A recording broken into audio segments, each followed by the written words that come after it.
মানুষকে মাফ করে, যে মানুষকে মাফ করতে হবে, মানুষের উপরে ক্ষেপে উঠতে হবে না। এই স্বভাবে আপনাকে গড়তেই হবে যে কোনো মূল্যে। ছেলে মেয়ে, আহাল পরিবার, দেশবাসী, গ্রামবাসী, এলাকাবাসী, প্রতিশোধ নিতে হবে না।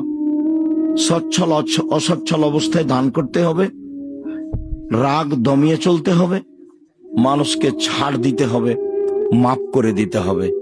আল্লাহ তাআলা এই তিনটাকে জান্নাতের মাধ্যম হিসাবে উল্লেখ করেছেন। আমি দ্বিতীয় যেটা বলতে চেয়েছি সেটা হলো এইটা, যে প্রতিশোধ নিব না, ছাড় দিয়ে যাব, মাফ করে দিয়ে যাব। শিষ্টাচারে 1 নম্বরে থাকার চেষ্টা করব, জরুরি প্রয়োজন ছাড়া। এই ছেলে, এটা কি তোমাদের কারণে হচ্ছে নাকি? তোমরাই কি কিছু করছো? সম্মানিত দিনী ভাই বোন, অবশ্যই ছাড় দিতে হবে, প্রতিশোধ নিতে হবে না। এইটাতে থাকার জন্য আমি আপনাকে অনুরোধ জানাচ্ছি, এই জন্য যে ভালো চাল চলনের নেকি বিচারের মাঠে নেকির পাল্লায় সবচেয়ে ভারী নেকি হবে।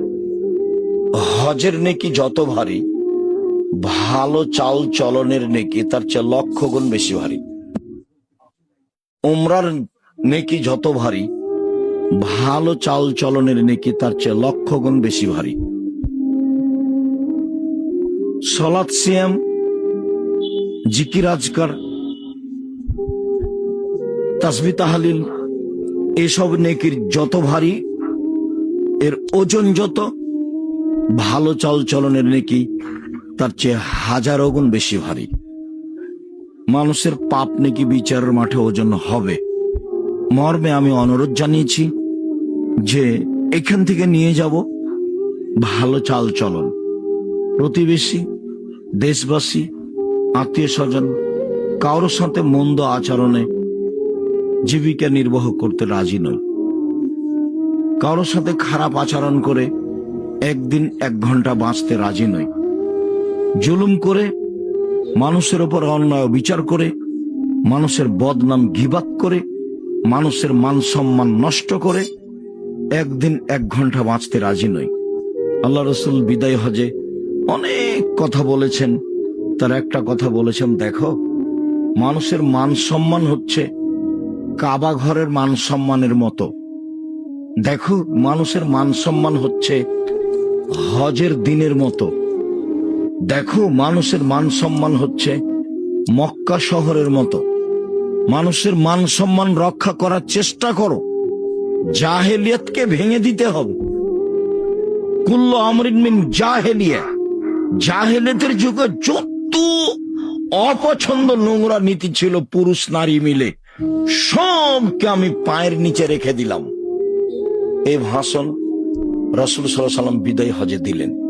আমি দ্বিতীয় চেয়েছি, অবশ্যই আপনি ছাড় দিয়ে, মন্দ আচরণ ত্যাগ করে যে কয়েকদিন বেঁচে থাকবেন, বেঁচে থাকার চেষ্টা করবেন, আমার জরুরি অনুরোধ।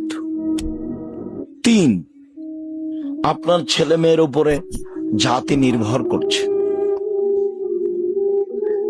আপনি আর আমি যেভাবে ছেলে মেয়ে মানুষ করতে চেয়েছি, এইটা দিয়ে জাতি রক্ষা হবে না। বাংলাদেশের ছেলে মেয়েরা শিক্ষা অর্জন করে ঠাকুরের গান বলে, ওমা তোমার আকাশ তোমার বাতাস। বাংলাদেশের ছেলে মেয়েরা শিক্ষিত নয়। বাংলাদেশের ছেলে মেয়েরা শিক্ষা অর্জন করে শহীদ মিনার তৈরি করে। শহীদ মিনার তৈরি করে ওদের কি হবে? এখন যে 2000 মানুষ মারা গেলে এদের কোন মিনার তৈরি করতে হবে? শহীদ মিনার যদি তৈরি করতাম, তাহলে সৈয়দুশ শুহাদা হামজা ইবনে আব্দুল মুত্তালিব, একবারে আদম থেকে নিয়ে কিয়ামত পর্যন্ত যত মানুষ শহীদ হয়েছে, যত মানুষ শহীদ হচ্ছে, যত হবে কিয়ামত পর্যন্ত, সবার চেয়ে দামি মানুষ হলেন হামজা বিন আব্দুল মুত্তালিব। শহীদ হিসাবে শহীদ মিনার তৈরি করলে তারই শহীদ মিনার তৈরি করতাম। তাহলে আপনি জাতির জন্য ছেলে মেয়ে মানুষ করতে পারেননি। ছেলে মেয়ে মানুষ করেছেন, ও হলো চোর ডাক্তার, ও হলো প্রতারক ধোঁকাবাজ ডাক্তার। রাসূলের আদর্শ বুঝেনি, তাহলে আপনি জাতির জন্য কি ছেলে মেয়ে মানুষ করলেন? আপনার ছেলে মেয়ে জাতিকে রক্ষা করতে পারলো না। বহু জায়গাতে আল্লাহ কোরআন মাজিদে বলছে, ফেরাউন তার সম্প্রদায়কে সৎ পথ দেখাতে পারেনি, ফেরাউন তার সম্প্রদায়কে সঠিক পথে পরিচালনা করতে পারেনি। ফেরাউনের এমনিতেই হুঙ্কার আর দাবি যে হামান উঁচু প্রাসাদ নির্মাণ করো, আমি মূসার রবকে হত্যা করব। আমি মনে করছি মূসা মিথ্যার ভিত্তিতে মূসা দিনরাত কাটাচ্ছে, ও আমাদের মান সম্মান নষ্ট করে দিবে। এসব ফেরাউনের এগুলো ফালতু কথা। ফেরাউন জাতিকে রক্ষা করতে পারেনি, এই কথা আল্লাহ কোরআন মাজিদে বহুবার বলেছেন। সে জাতিকে ভুল পথে নিয়ে গেছে। আপনি ছেলে মেয়ে মানুষ করলেন কি করতে? জমি চাষ করে খাওয়াই ভালো ছিল, দিন মজুরি করে খাওয়াই ভালো ছিল। রুচি তো হয় একটা।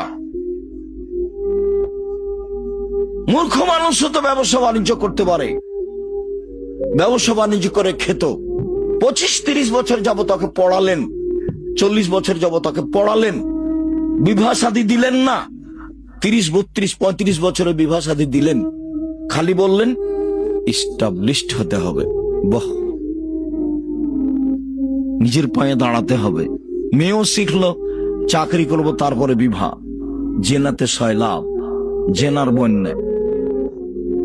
ছেলেও বুঝলো তাই, মেয়েও বুঝলো তাই।